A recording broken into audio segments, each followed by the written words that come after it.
Hello everyone, I am second year MBBS student of ARMCH Ashwini Rural Medical College and इस series में I will going to discuss the histology of endocrine part of histology और इसमें मैं discuss करूँगी majorly detail में 3 endocrine glands को, pituitary, thyroid and adrenal gland. और हमारे कॉलेज में इन तीनों की ही डिटेल स्लाइड्स थी और इस वीडियो में I will going to discuss the pituitary gland. Pituitary gland बहुत इंपॉर्टेंट है क्योंकि ये 2025 का यूनिवर्सिटी पेपर है। इसमें इसके 7 मार्क्स के क्वेश्चन आया था जिसमें इसके डायग्राम को अच्छे से ड्रॉ करना था और लेबल करना था और 7 मार्क्स आपके हाथों में। सोचो तो कितना इंपॉर्टेंट है ये। और हमारे प्रीलिम्स में भी एक क्वेश्चन पूछा था, तो ये बहुत इंपॉर्टेंट ग्लैंड है, इसको मास्टर ग्लैंड बोलते हैं। तो इससे पहले डिस्कसिंग इन डिटेल एवरीथिंग, पूरे ग्लैंड के बारे में मेजर पार्ट्स में डिवाइड करेंगे और आराम से समझेंगे, कोई प्रॉब्लम नहीं, सब समझ में आएगा। पहले we are going to discuss थोड़ा सा इसका डेवलपमेंट कैसा है वो डिस्कस कर लेते हैं। कैसे डेवलप हुआ, एक rough idea, not very much in detail, वो डिस्कस कर लेते हैं। तो यहाँ पे देख लो, जब भी पिट्यूटरी ग्लैंड का डेवलपमेंट पे एक क्वेश्चन आता है, मैम पूछेंगे कि एंटीरियर पिट्यूटरी किससे फॉर्म हुआ है, किससे, तो वो ऐसे समझो एंटीरियर पिट्यूटरी अडॉप्टेड चाइल्ड, मतलब वो ब्रेन के पार्ट से डेवलप नहीं हुआ है, वो ओरल एक्टोडर्म से डेवलप हुआ है, जिसको हम लोग रैटकेस पाउच कहते हैं। क्या कहते हैं? रैटकेस पाउच, प्रोनाउंसिएशन थोड़ा इंपॉर्टेंट है, रैटकेस पाउच कहते हैं। ओरल एक्टोडर्म से डेवलप हुआ है। वेयर एज पोस्टीरियर पिट्यूटरी वो हाइपोथैलेमस का ही पार्ट है, हाइपोथैलेमस का पार्ट है, इतना बस बताने को आना चाहिए। तो रफली डेवलपमेंट देखोगे तुम, मैंने सी द डेवलपमेंट यहाँ पे, तो इनफंडिबुलर पार्ट कैसे डेवलप हुआ, पोस्टीरियर पिट्यूटरी, इसीलिए जब भी हम पोस्टीरियर पिट्यूटरी बोलते हैं ना, तो इनफंडिबुलम भी पोस्टीरियर पिट्यूटरी के पार्ट में आ जाता है क्योंकि वो उसी से डेवलप हुआ है। यहाँ डेवलपमेंट में बहुत अच्छे से समझ में आएगा। और फिर उसके बाद में इनफंडिबुलम ऐसे ग्रो हुआ, फिर उसके बाद में here you can see the Rathke's pouch, फिर उसका डिटैचमेंट हुआ, कंप्रेस्ड रैटकेस पाउच है। फिर उसके बाद में यहाँ पे देखने को मिला कंप्रेस्ड रैटकेस पाउच, फिर उसके बाद में कैसे, फिर उसके बाद में स्फिनोइड एयर साइनस बना और ऐसे कंप्लीट तुम्हारा ग्लैंड डेवलपमेंट हो गया।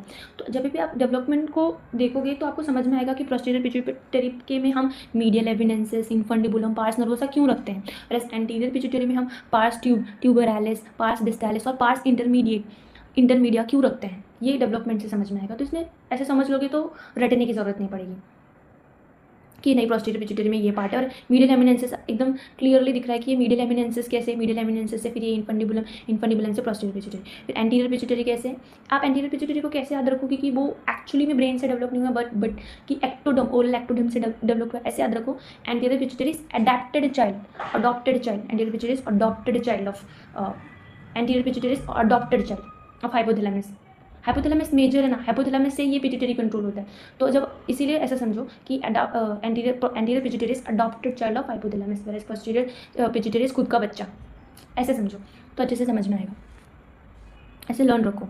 फिर अब हम आगे चल रहे हैं, तो एक क्विक रिकैप देख लो कि कैसे हुआ है डेवलपमेंट। क्विक रिकैप, डायनसेफ्लॉन से एंटीरियर पिट्यूटरी, पोस्टीरियर पिट्यूटरी, फिर रैटकेस पाउच, फिर कैसे डेवलपमेंट हुआ, डिटैचमेंट हुआ। दैट इज़ वेरी सिंपल, कोई डाउट नहीं है। अब हम आते हैं मेजर डिटेल पे, मतलब ग्लैंड कैसे लाइज करता है। Gland lies on sella turcica. जब भी आपको स्कल का कट सेक्शन मिलेगा, आपको skull open section of skull मिलेगा, तो वहाँ पे टीचर आपको पिन पॉइंट करके इस सेला टर्सिका को दिखाएगा। आई विल शो इट, हाँ ऐसे, तो टीचर विल शो कि वेयर द पिट्यूटरी लाइज, तो आपको बताना होगा कि यहाँ पे पिट्यूटरी लाइज करता है, like it's located in the sella turcica cavity का नाम भी पता होना चाहिए। जब भी हम पिट्यूटरी को देखेंगे तो ध्यान से देखो, posterior pituitary, anterior pituitary, infundibulum, फिर उसके बाद में ऑप्टिक काइज़मा है। आप थर्ड वेंट्रिकल पढ़ोगे ना, तो थर्ड वेंट्रिकल के फ्लोर में भी, जब आप थर्ड वेंट्रिकल पढ़ोगे, when you read the third ventricle, तो फ्लोर में आप ऑप्टिक काइज़मा, इनफंडिबुलम, ये सारी चीज़ें पढ़ोगे आप, ये सारी चीज़ें पढ़ोगे आप, तो भी आपको समझ में आ जाएगा। यहाँ पे स्पिनॉइड एयर साइनसेस, और ऑब्वियसली पोस्टीरियर के जस्ट नीचे आपका फेरेंजियल वॉल्स होगा। That is very simple, just image की कहाँ लाई करता है पोस्टीरियर पिट्यूटरी ग्लैंड कहाँ लाई करता है। इसको मास्टर इंडोक्राइन ग्लैंड भी बोलते हैं, it is also called the master endocrine gland. मैंने आपको पार्ट बता दिए, that is adenohypophysis and neurohypophysis. Adenohypophysis is also called adopted child, it is developed from Rathke's pouch, और इसमें pars distalis, pars intermediate and pars tuberalis. ये learn करने की जरूरत नहीं, आपने डेवलपमेंट अच्छे से पढ़ा होगा तो ऑटोमेटिक लर्न हो जाएगा, मतलब ऐसे रटने की जरूरत नहीं, समझने की जरूरत है। और एंटीरियर पिट्यूटरी हो गया पोस्टीरियर पिट्यूटरी। जब आप पोस्टीरियर पिट्यूटरी देखोगे तो pars nervosa, infundibulum and medial eminences. Development पढ़ोगे तो आराम से समझ में आ जाएगा, रटने की जरूरत नहीं पड़ेगी।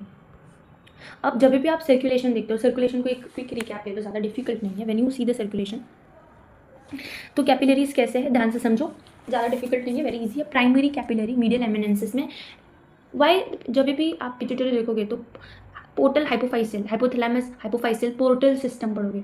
मतलब हाइपोथैलेमस ऐसा सिस्टम, ऐसे वेन्स जो हाइपोथैलेमस और hypophyseal, hypophyseal is another name for pituitary gland, hypophyseal gland, hypophyseal. तो हाइपोथैलेमस हाइपोफाइजियल पोर्टल सिस्टम एक ऐसा सिस्टम जो हाइपोथैलेमस और पिट्यूटरी को कनेक्ट करता है।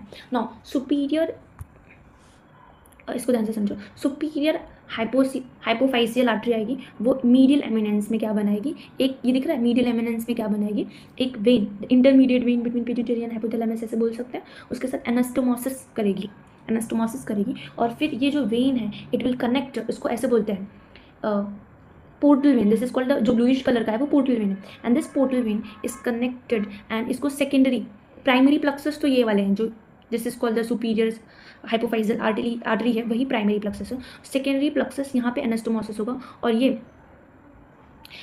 ट्रिब्यूटरी ओपन होगी कैवर्नस साइनस में ओपन होगी, दैट इज वेरी सिंपल। और ये सेम आर्टरी यहाँ पे एनास्टोमोसिस करेगी, this lead to the formation of inferior hypophyseal artery and superior hypophyseal artery. Simple है, डिफिकल्ट नहीं है कुछ भी। इसका एक और simple version I will show you, और अच्छे से समझ में आ जाएगा, डोंट वरी। हाँ, सिर्फ अभी यहाँ पे एक ये सेम सिंपल सी डायग्राम है। अभी सिंपल सी डायग्राम दिखाने का रीज़न ये है, आप एक बार वापस से देख लो। एंटीरियर पिट्यूटरी में adopted child, anterior pituitary is adopted child and it's developed from Rathke's pouch, और उसके पार्ट्स हैं pars distalis, pars intermediate and pars tuberalis. यहाँ पर pars distalis, pars intermedia and pars tuberalis. और जब हम पोस्टीरियर पिट्यूटरी की बात करें, खुद का बच्चा, नालायक बच्चा, रिमेंबर एज इट इज, याद रहे तो अच्छा है। यहाँ पहला पार्स नर्वोसा, और उससे ही इनफंडिबुलम बना है, और उससे मीडियल एमिनेंस बना है, simple, remember it as it is. ये हो गया पार्ट्स, टीचर वाइवा में पूछ सकते हैं पार्ट्स। तो यहाँ पे again showing the anastomosis, this diagram I kept here to just show you how the neurons. अब यहाँ पे एंटीरियर पिट्यूटरी में क्या होता है, एंटीरियर पिट्यूटरी में जो एपिथेलियल सेल्स होते हैं, एपिथेलियल टिश्यूज होती हैं, एपिथेलियल टिश्यूज होती हैं, एंटीरियर पिट्यूटरी में एपिथेलियल टिश्यूज होती हैं। This is very simple. Anterior pituitary में एपिथेलियल दिख रहा है, epithelial endocrine sales tissues, that is very simple. ये दिख रहे हैं टिश्यूज सेल्स। और हम पोस्टीरियर पिट्यूटरी की बात करेंगे ना, तो पोस्टीरियर पिट्यूटरी में पिट्यूसाइड्स होते हैं, पिट्यूसाइड्स जिन्हें पिट्यूसाइड्स कहते हैं, सेल्स हैं, यहाँ पे भी सेल्स हैं। लेकिन जब भी आप देख रहे हो हाइपोथैलेमस का, यहाँ पे डायरेक्ट न्यूरोनल लैंडिंग्स होती हैं, इसीलिए यहाँ पे न्यूरोनल टिश्यूज होते हैं मेजरली, और वो पिट्यूसाइड से कनेक्ट होते हैं, डायरेक्ट न्यूरोनल सेल्स होते हैं। यहाँ पे neurons and on this primary capillary, ये आर्टरी आई, यहाँ पे प्राइमरी कैपिलरीज बनी, यहाँ पे प्राइमरी कैपिलरी प्लक्स बना, फिर यहाँ पे सेकेंडरी कैपिलरी प्लक्स बना, और यहाँ से inlet, that is very much important, target down organ veins inlet हो गए, जो फिर कैवर्नोसा साइनस में ओपन होगा, that is very simple, understand it. Neuron, अब यहाँ पे ट्रॉपिक न्यूरॉन हार्मोन रिलीज होगा capillary to the portal system, portal veins है, same I am telling you the portal connection, that is what is called the hypothalamo hypophyseal portal system, simple. यहाँ पर endocrine sales हैं, समझ में आ रहा है। अब टारगेट्स ऑर्गन है, जहाँ पे ये ऑर्गन्स टारगेट होंगे, वेरी सिंपल।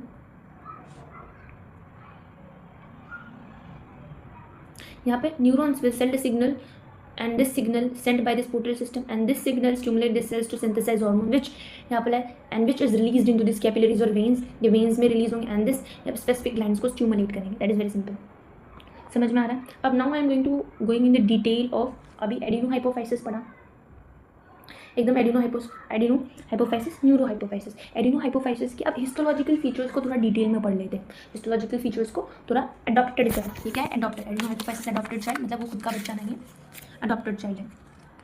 अब हम थोड़ा सा डिटेल में पढ़ेंगे। जब ये पिट्यूटरी को, पहले बात तो मास्टर इंडोक्राइन ग्लैंड बोलते हैं, ये एक hypophysis, pituitary gland is also called hypophysis, क्या बोलते हैं, hypophysis, hypophyseal, हाइपोथैलेमो hypophyseal portal system, समझ में आया, हाइपोफाइसिस पे कहते हैं। Now pituitary is master gland, कोई भी साइज शेप इतना डिटेल में नहीं पूछता, नॉट रीड टू रिमेंबर। हाँ, लेकिन एक चीज़ समझना है, जब भी हम इंडोक्राइन ग्लैंड और इंडोक्राइन सिस्टम बोलते हैं, तो इंडोक्राइन सिस्टम को हमने कैसे डिवाइड करा है, ध्यान से समझो। इंडोक्राइन ग्लैंड होते हैं, जैसे एक पिट्यूटरी है, पिट्यूटरी इंडोक्राइन ग्लैंड है, एड्रिनल इंडोक्राइन ग्लैंड है, ग्लैंड एक specific organ, adrenal gland, parathyroid gland, thyroid gland, this are endocrine gland जो अपने सिक्रेशन को सिक्रीट करते हैं, act on different systems of the body, simple. हमारे पास क्या सिर्फ इंडोक्राइन ग्लैंड है, नहीं, इंडोक्राइन टिश्यूज भी हैं, इंडोक्राइन सेल्स भी हैं, और यूनिसेलुलर इंडोक्राइन स्ट्रक्चर्स भी हैं, मतलब समझ में आ रहा है। ग्लैंड तो एक स्पेसिफिक ऑर्गन तो है, पर हमारे पास कुछ टिश्यूज और सेल्स भी, फॉर एग्जाम्पल लेडिक सेल, एक सेल है ना, एक ऐसा सेल जो टेस्टोस्टेरोन को रिलीज करता है, लेडिक सेल्स, कॉर्पस ल्यूटियम जो प्रोजेस्टेरॉन को रिलीज करता है, एक पर्टिकुलर सेल नहीं बोल सकते बट इट्स रिमेनेंट, पर एक ऐसा टिश्यू है, एक ऐसा सेल है जो इंडोक्राइन की तरह एक्ट कर रहा है। हमारे पास यूनिसेलुलर इंडोक्राइन स्ट्रक्चर्स भी हैं। For example